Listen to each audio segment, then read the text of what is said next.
Okay, so obviously our posture is of the utmost importance, but only for that one little fraction of a second when the ball is being hit. Before and after that, not so much. Let's hack our way over to the swamp and get this going. Hey everybody, welcome back to the swamp. All right, you know how I love using other simple games that most of us have all played as analogies. That's because in my mind, they're all pretty much the same. Well, this time it's bowling.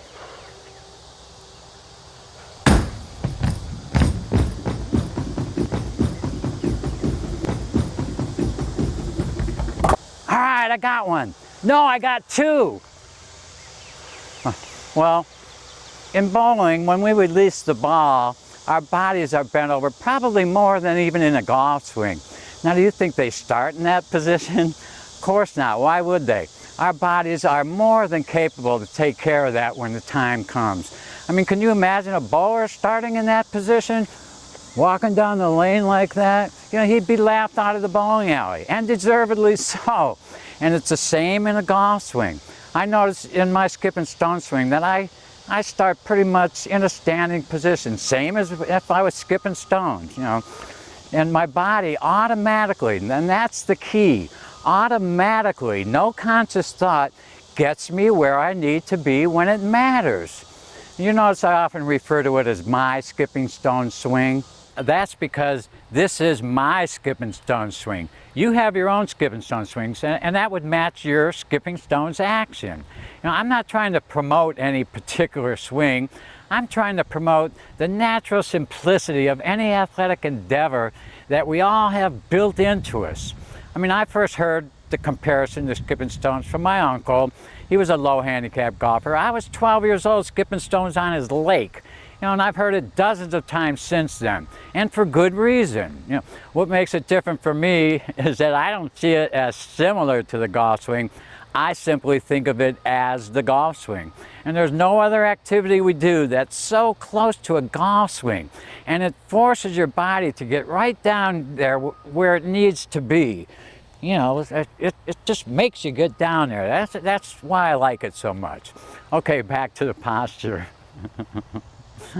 So I pretty much just stand there like I would in pretty much any game I play. You know, I mean, do you think a sidearm pitcher who releases that ball sometimes from way down here, do you think when he's in his windup he's down there? Think about how silly that would look. Trying to wind up in there. No, he knows he can get there when he needs to be. You know, hopefully you see how silly that would look. You know.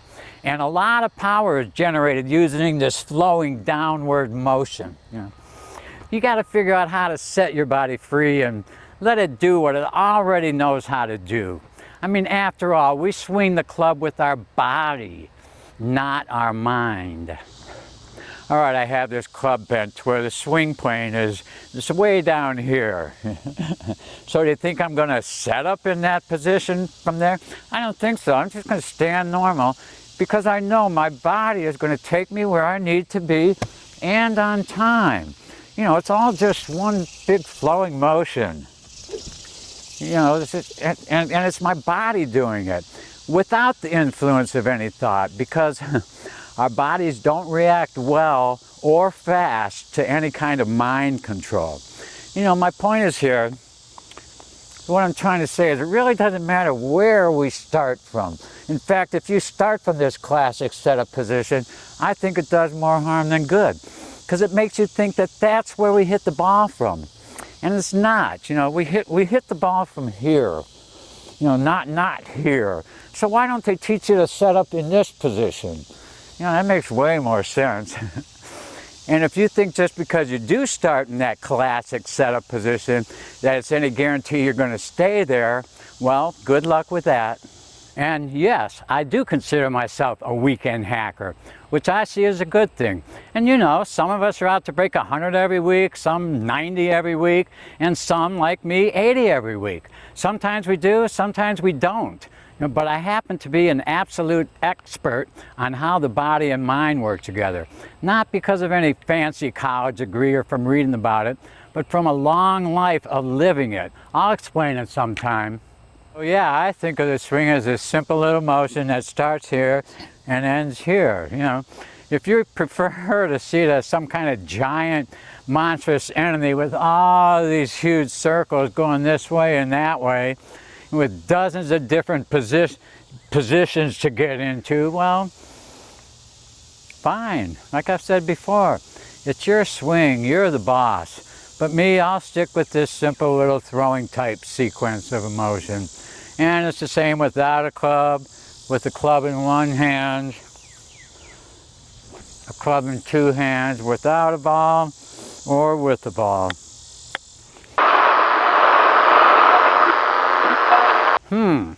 Must have been some kind of glitch in the matrix. But don't worry, I missed it. All right, I want to use this time to thank everyone from the bottom of my heart for your watching and subscribing. You know, I'm literally overwhelmed by your response. You know, I'm going to put up a little bio about who and what I am. That didn't take more than a few seconds. Wise guy. I figure if I'm going to take advice from someone or even listen to their opinions, I'd like to know something about who they are.